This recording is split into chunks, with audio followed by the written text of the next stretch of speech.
નમસ્કાર મિત્રો, મારી યુટ્યુબ ચેનલ સંજય પટેલમાં આપનું હાર્દિક સ્વાગત છે। મિત્રો, આજે આપણે ધોરણ 8 વિષય છે સામાજિક વિજ્ઞાન, તેનો પાઠ 12, પાઠનું નામ છે ઉદ્યોગ, જેની સ્વઅધ્યયન પોથી જે આ વર્ષે નવી આવેલી છે તેનું સંપૂર્ણ સોલ્યુશન આજે આપણે આ વિડીયોની અંદર જોવાના છીએ। પરંતુ તે પહેલાં જે મિત્રો અમારી ચેનલમાં નવા છે, જેમણે હજુ સુધી અમારી ચેનલને સબસ્ક્રાઇબ નથી કરી, તે અમારી ચેનલને જરૂર સબસ્ક્રાઇબ કરે, વિડીયો લાઇક કરે, શેર કરે અને બેલ નોટિફિકેશન આઇકોન ઓન કરે, જેથી અમારા દરેક નવા વિડીયોની નોટિફિકેશન તમારા મોબાઈલની સ્ક્રીન પર મળી શકે। મિત્રો, આ દરેક વિડીયોનું PDF સ્વરૂપે સોલ્યુશન મેળવવા માટે તમારા મોબાઈલના પ્લે સ્ટોરમાં વિશ્વગુરુ સ્ટાન્ડર્ડ 1 થી 12 ગુજરાતી સર્ચ કરી એપ્લિકેશન ઇન્સ્ટોલ કરી શકશો। તદ્દન ફ્રી એપ્લિકેશન છે, કોઈપણ પ્રકારનો ચાર્જ તમારી પાસેથી લેવામાં આવતો નથી। શરૂઆતની સ્ક્રીન આવી જોવા મળશે, તેમાં સ્વઅધ્યયન પોથી પર ક્લિક કરી ધોરણ 8 પસંદ કરી વિષય સામાજિક વિજ્ઞાન પર ક્લિક કરતા વિડીયોના ઓપ્શન પરથી તમે વિડીયો જોઈ શકશો અને PDFના ઓપ્શન પરથી તમે PDF સ્વરૂપે સોલ્યુશન મેળવી શકશો। ખૂબ જ સારી એપ છે, એકવાર જરૂર ડાઉનલોડ કરીને જોજો। ચાલો સ્વઅધ્યયન પોથીનું સોલ્યુશન શરૂ કરીએ। તેમાં પ્રશ્ન પહેલો છે, સાચા વિકલ્પનો ક્રમ ABCDમાંથી બાજુના ચોરસ ખાનામાં લખવાનો છે। તેમાંનું પહેલું, નીચેનામાંથી કયો ગૃહ ઉદ્યોગ નથી? રંગ રસાયણ ઉદ્યોગ। ગૃહ ઉદ્યોગ એટલે કે આપણે ઘરે બેસીને ધારો કે અગરબત્તી બનાવી, પાપડ બનાવવા, ખાદી વણાટ છે, મીણબત્તી બનાવી, આ બધા ઘરે બેસીને આપણા ઘરની અંદરથી જે કામ કરતા હોય અને એનો વેપાર કરતા હોય તેને ગૃહ ઉદ્યોગ કહેવાય। પરંતુ અહીંયા રંગ રસાયણ છે, તેના માટે ફેક્ટરી કે મશીનરીની જરૂર પડે, માટે આ રંગ રસાયણ એ ગૃહ ઉદ્યોગ નથી, માટે ઓપ્શન ડી આપણો સાચો જવાબ બનશે। અહીંયા ડી લખવાનું છે। બીજું, નીચેનામાંથી કઈ જોડ યોગ્ય નથી? ખાસ ઓપ્શનમાં આ ધ્યાન રાખવાનું, યોગ્ય છે, નથી, શું લખેલું છે તે અહીંયા યોગ્ય નથી। ઓપ્શન બી ટચુકડા ઉદ્યોગ, જે ચામડું, તે સાચું નથી। ત્રીજું છે, અમૂલ ડેરી કયા ક્ષેત્રનું ઉત્તમ ઉદાહરણ છે? જે સહકારી ક્ષેત્ર, એટલે કે એક કરતાં વધારે માણસો ભેગા થઈને જે કોઈ પણ બિઝનેસ એટલે કે ધંધો શરૂ કર્યો હોય એને સહકારી ક્ષેત્ર કહેવાય। એટલે કે કોઈ પણ એક વ્યક્તિના નિર્ણયથી આ ચાલે નહીં, એને આખી કમિટી હોય, તે આખી કમિટી ભેગી થઈ અને પછી ત્યારબાદ કોઈ પણ નિર્ણય લે, માટે તે સહકારી ક્ષેત્ર, ઓપ્શન સી આવશે। ચોથું છે, ભારતના ઔદ્યોગિક ક્ષેત્રોમાં નીચેનામાંથી કયો પ્રદેશ યોગ્ય નથી? ઓપ્શન ડી કાશ્મીર પ્રદેશ। પાંચમું છે, જમશેદપુર કઈ નદીઓના સંગમ કિનારે આવેલ છે? ઘરકઈ અને સુવર્ણરેખા આ બે નદી છે, તેના આ બે નદીનું જે પાણી છે એ પાણી એકમાં થાય છે, એટલે કે ઘરકઈ અને સુવર્ણરેખા બંનેનું પાણી એક જગ્યાએ મળે છે, તેને સંગમ સ્થાન કહેવામાં આવે છે, જે જમશેદપુર છે આ બંને નદીના કિનારે આવેલું છે।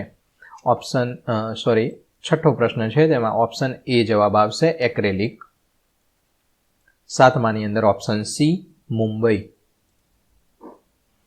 આઠમું ઓપ્શન એ સાબરમતી। નવમામાં ઓપ્શન બી બેંગલુરુ અને 10મામાં ઓપ્શન બી ઓસાકા।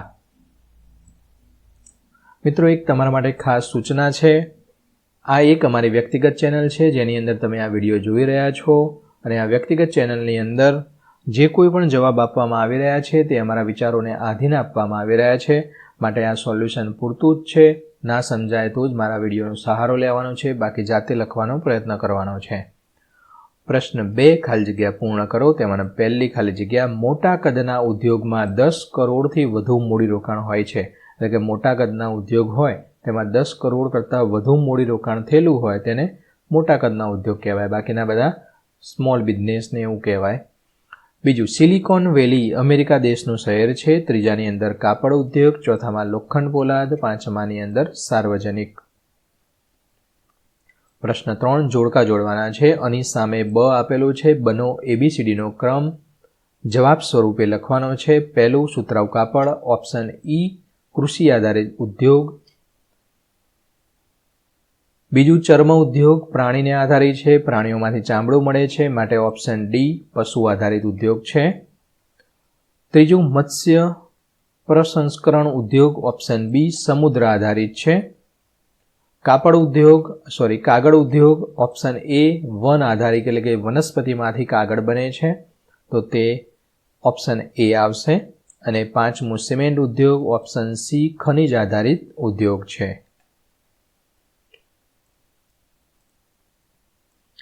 વર્ગીકરણ કરવાનું છે. સાર્વજનિક ક્ષેત્ર, તેમાં હિન્દુસ્તાન એરોનોટિકલ લિમિટેડ અને સ્ટીલ ઓથોરિટી ઓફ ઇન્ડિયા જે સાર્વજનિક ક્ષેત્ર છે. ખાનગી ક્ષેત્ર જે ટિસ્કો અને રિલાયન્સ છે એ કોઈ એક વ્યક્તિના માલિકીનું હોય છે. સહકારી ક્ષેત્ર જેમાં અમૂલ ડેરી અને મધર ડેરી. પ્રશ્ન 5 1-2 વાક્યમાં જવાબ આપવાનો છે. પહેલો પ્રશ્ન, ઉદ્યોગ શબ્દ કઈ 3 પ્રકારની પ્રવૃત્તિઓને સમાવી લે છે? પહેલું, કાચો માલ એકઠો કરવો. બીજું, ઉત્પાદનનું સ્વરૂપ બદલી ઉપયોગમાં વધારો કરવો. અને ત્રીજું છે તૈયાર થયેલા ઉત્પાદનને બજાર કે ગ્રાહક સુધી પહોંચાડવો. બીજો પ્રશ્ન, ગૃહ ઉદ્યોગ એટલે શું? અગાઉ મેં સમજાવ્યું તેમ જે ઉદ્યોગ કુટુંબના સભ્યોના શ્રમ દ્વારા, શ્રમ એટલે કે તેની મજૂરી દ્વારા, સાદા ઓજારો વડે, મશીનરી વગર અને નજીવા મૂડીરોકાણથી ચાલતો હોય. નજીવું એટલે નાનું એવું રોકાણ. પછી 10 કરોડનું હોય તો એ ગૃહ ઉદ્યોગ ના કહેવાય. એટલે બહુ મોટા પાયાનો ઉદ્યોગ છે એમાં તેનો સમાવેશ થાય. તો નજીવા મૂડીરોકાણથી ચાલતો હોય તેને ગૃહ ઉદ્યોગ કહેવામાં આવે છે. પ્રશ્ન 3, તમારા વિસ્તારમાં કયા કયા ગૃહ ઉદ્યોગ ચાલે છે? તમારા વિસ્તારની અંદર, અહીંયા મેં ઉદાહરણ સ્વરૂપે જવાબ આપેલો છે. તમારા વિસ્તારની અંદર જે નાના નાના મજૂરી કામ કરતા હોય તેને પણ ગૃહ ઉદ્યોગ કહી શકાય. જોઈ લઈએ. કુંભારી કામ, હસ્તકલા, પાપડ ઉદ્યોગ, ડેરી ઉદ્યોગ, અગરબત્તી, સાબુ બનાવવા, મીણબત્તી બનાવવી, આ દરેક વસ્તુ ગૃહ ઉદ્યોગમાં આવશે. ચોથું, તમારા વિસ્તારની કઈ કૃષિ પેદાશનો ઉપયોગ સૌથી વધુ ઉપયોગમાં થાય છે? કૃષિ પેદાશ એટલે કે ખેતી લાયક હોય તેને કૃષિ પેદાશ કહેવાય. જોઈએ તેનો જવાબ. અમારા વિસ્તારમાં કપાસ, મગફળી, તલ, એરંડા, શેરડી જેવી કૃષિ પેદાશોનો ઉપયોગ સૌથી વધુ ઉદ્યોગમાં વપરાય છે. પાંચમું, મકાન નિર્માણમાં કઈ કઈ ખનિજોનો ઉપયોગ થાય છે? મકાન નિર્માણ એટલે કે મકાન બનાવવા માટે જે વસ્તુ જોઈએ તે ખનિજો કહેવાય. લોખંડ છે, રેતી છે, માટી છે, ચૂનાના પથ્થર છે. હવે તમને એમ થાય ચૂનાનો પથ્થર કઈ રીતે ઉપયોગમાં થાય? તો જે પ્લાસ્ટર કરવામાં આવે ત્યારે સિમેન્ટની અંદર થોડી ઘણી રેતી ચાળેલી, ત્યારબાદ ચૂનો ઉમેરવામાં આવે છે જેથી પ્લાસ્ટર છે થોડું લીસું થાય. તો તેની અંદર તે વપરાય છે. આખા પથ્થર ના હોય અને પાવડર વપરાય એમાં. જીપ્સમ, માર્બલ, લોખંડ વગેરે. પાંચમો પ્રશ્ન, તમારા વિસ્તારમાં સહકારી ધોરણે ચાલતી ડેરીનું નામ તમારા વિસ્તારની આજુબાજુ આવેલી હોય તે. અહીંયા ઉદાહરણ સ્વરૂપે મેં ગોપાલ ડેરી લખેલી છે. તમારે તમારા વિસ્તારનું લખવાનું છે. મારા જેવું છે એમ ના લખી દેતા, તમારા વિસ્તારનું લખવાનું છે. કારણ કે તો તમારા સાહેબને ખબર પડી જશે આ બીજા કોઈનામાં જોઈને લખ્યું છે. સાતમું, આપણે માહિતી તકનીકના એટલે કે આઈટી ક્ષેત્રની અંદર જે કોઈ પણ વપરાય છે તે સાધનોનો કયા સાધનોનો ઉપયોગ કરીએ છીએ? તો computer, laptop, mobile phone, internet, tablet, printer, scanner, pen drive, આ દરેક વસ્તુ માહિતી તકનીકની અંદર આવે.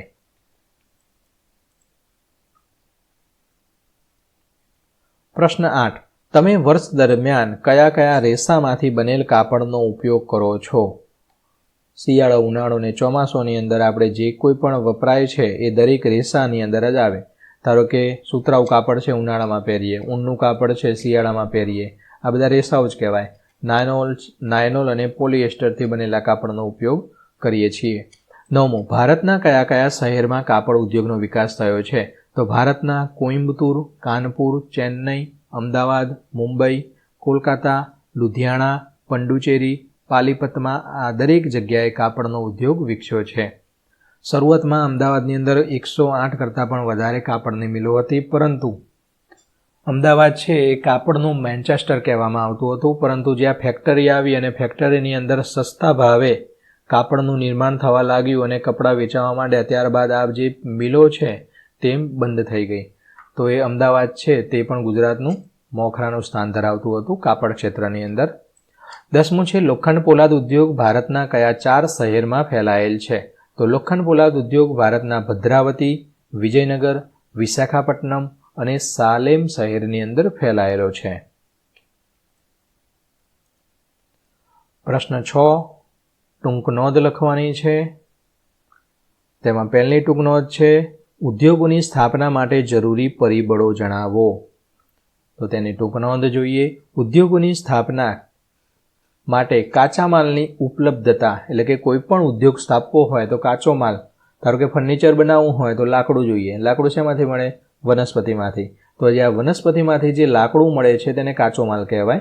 તેને પછી એનું કટિંગ કરીને જરૂરિયાત મુજબનું પોલિશને એ બધું કરીને તેનું ફર્નિચર બનાવવામાં આવે છે. તો એ કાચો માલ શેનો જરૂર પડે? તો તેની અંદર ભૂમિ એટલે કે જમીન, જગ્યા જોઈએ ફેક્ટરી બનાવવા માટે. ડાયરેક્ટ તો આપણને ટેબલ તો ડાયરેક્ટ ઉગતું નથી ઝાડ ઉપર. ઓકે, તો આ બધો કાચો માલ કહેવાય. જળ એટલે કે પાણીની જરૂર પડે. શ્રમ એટલે કે માણસો પણ જોઈએ, મજૂરી કામ કરવાવાળા. ત્યારબાદ ઉર્જા જોઈએ એટલે કે વીજળી જોઈએ. મૂડી, પૈસા વગર તો કંઈ થાય નહીં. પૈસા હોય તો જ આપણને લાકડું મળે. પરિવહન અને બજાર જોઈએ. ઉદ્યોગ એવા સ્થળ પર કેન્દ્રિત થાય છે જ્યાં ઉપયુક્ત પરિબળો સરળતાથી ઉપલબ્ધ બને છે. ક્યારેક સરકાર સસ્તા ભાવની વીજળીની ઉપલબ્ધતા, ઓછો પરિવહન ખર્ચ તથા અન્ય માળખાગત સુવિધાઓ પૂરી પાડી ઉદ્યોગોને પ્રોત્સાહન આપે છે. આર્થિક રીતે પછાત વિસ્તારોમાં પણ ઉદ્યોગની સ્થાપના થાય છે. પછાત વિસ્તારોમાં ક્યારે થાય? કે ત્યાં રોજગારીની તકો ઊભી કરવા માટે, એટલે કે ઘણા બધા લોકો એ નોકરી ધંધા ના કરતા હોય તો આ જે પછાત વિસ્તાર હોય તેની અંદર ઉદ્યોગોની સ્થાપના કરવામાં આવે. ઉદ્યોગોની સ્થાપના થાય એટલે કે માણસોની જરૂર પડે. માણસોની જરૂર પડે એટલે કે આજુબાજુમાં રહેતા હોય તે લોકો મજૂરી કરવા આવે, એટલે એમને રોજીરોટી મળે, એટલે કે નોકરી ધંધા મળી રહે. એટલા માટે એ સરકાર છે એ પછાત વિસ્તારોની અંદર પણ આવા ઉદ્યોગોની સ્થાપના કરતી હોય છે. બીજું છે સુતરાઉ કાપડમાં. ગુજરાતમાં સુતરાઉ કાપડ ઉદ્યોગ, તેના વિશે ટૂંક નોંધ લખવાની છે. તે જવાબ જોઈએ. ગુજરાતમાં સુતરાઉ કાપડ ઉદ્યોગ મહત્વપૂર્ણ અને વિકસિત ઉદ્યોગ છે. કપાસનું પૂરતું ઉત્પાદન, કુશળ શ્રમિકો, વીજળી, પરિવહન અને બજારની સુવિધાઓને કારણે આ ઉદ્યોગ ઝડપથી વિકસ્યો છે. અમદાવાદ શહેરને ભારતના માન્ચેસ્ટર તરીકે ઓળખવામાં આવે છે. અગાઉ મેં તમને વાત કરી હતી તે. આ ફક્ત ગુજરાત પૂરતી વાત છે. ગુજરાતની અંદર અમદાવાદ છે મોખરાનું સ્થાન ધરાવતું હતું.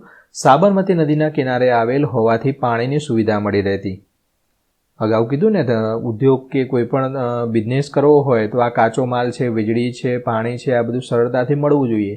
તો કાપડની અંદર છે એને કાપડને ધોવામાં આવે. કલર કર્યા પછી બહુ ઘણી વખત ધોવું પડે. તો ધોવા માટે ઘણી બધી પાણીની જરૂર પડે. તો પાણી હોય તો જ સારું એવું કાપડ મળે. આપણે કપડાં લેવા જઈએ તો આપણે પૂછીએ ને પહેલાં, ભાઈ આનો કલર નહીં જાય ને? આ તો એટલા માટે પાણીની જરૂર પડતી.